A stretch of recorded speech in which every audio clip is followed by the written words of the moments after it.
Vols fer una foguera per Sant Joan o per Sant Pere? Soc l'Ivan, tècnic de protecció civil, i us explicarem com fer una foguera de forma segura.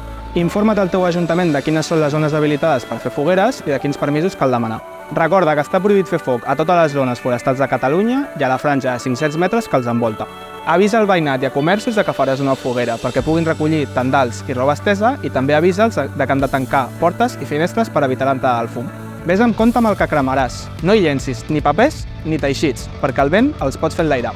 No utilitzis mai ni llaunes, ni bidons, ni esprais, perquè poden explotar.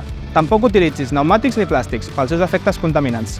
Procura que ningú s'apropi massa a la foguera ni intenti saltar-la. Vetlla perquè els vehicles d'emergència puguin accedir fàcilment a la zona en cas d'accident.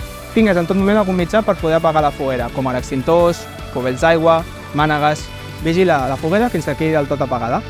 Que gaudeixis de la revetlla i si hi ha qualsevol emergència, truca al 112.